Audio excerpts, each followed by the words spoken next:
Magandang umaga, Philippine Air Force. Narito na po ang maging lagay panahon ngayong araw ng Saturday, 03 January 2026. Kasi po sa ating synoptic situation, tatlong weather system ang makakapekto sa ating bansa. Unahin na natin dyan yung northeast monsoon o yung amihan na makakapekto sa Luzon. Ang shear line naman sa Visayas, Catanduanes, Albay, Sorsogon, Masbate at Palawan. Samantala, easterlies naman ang makakapekto sa buong Mindanao. Dulot ng northeast monsoon ang Cordillera Administrative Region, Cagayan Valley, Aurora, Quezon at sa nabing bahagi ng Mimaropa, Bicol Region kasama na Metro Manila at sa nabing bahagi pa ng Luzon ay makakaranas ng maulap na kalangitan na may mahihinang pag-ulan. Sa Visayas, Catanduanes, Albay, Sorsogon, Masbate at Palawan makakaranas ng maulap na kalangitan na may kalat-kalat na pag-ulan, kidlat at kulog. Dulot nga ng easterlies ang buong Mindanao ay makakaranas ng maulap na kalangitan na may kalat-kalat na pag-ulan, kidlat at kulog.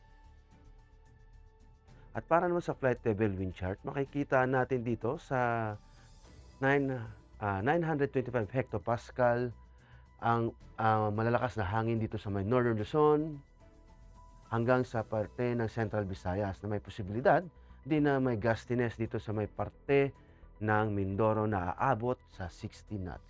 Samantala dito sa 850 hectopascal, makikita natin na malalakas ang hangin sa pagitan ng Southern Luzon hanggang sa may Visayas na maaring umabot ng hanggang 20 knots.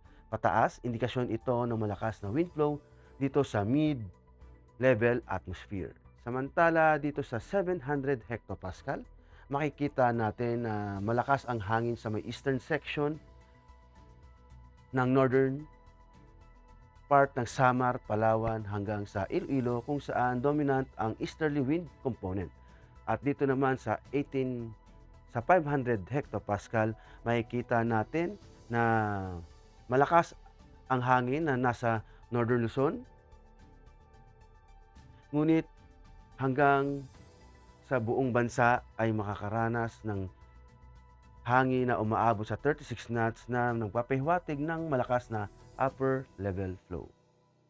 Samantala sa impact to flight operation sa Visayas, Catanduanes, Albay, Sorsogon at Palawan, ang shear line ang magdudulot ng makakapal na ulap at mga thunderstorms.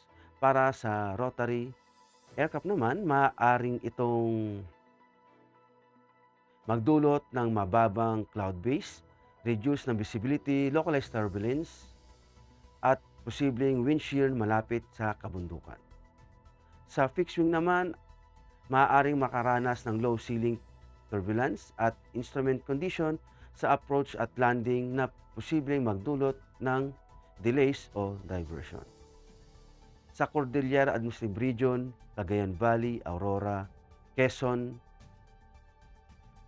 the rest of Mimaropa, the rest of Bicol Region, Metro Manila, and the rest of Luzon, umiiral dito ang northeast monsoon o amihan na magdadala ng malamig at tuyong hangin na may malalakas na bugso naman ng hangin. Maaring makaapekto ang crosswind sa take-off, landing at pag-hover ng rotary. At sa pagdating naman sa fixed wing, posibleng magkaroon ng moderate turbulence at delays lalo na kung may kasamang light rains at reduced din ng visibility. Samantala sa Mindanao, ang easterlies ang magpapatuloy magdadala ng mainit at humid air mula sa Pacific Ocean na nagpapalakas ng convective activity.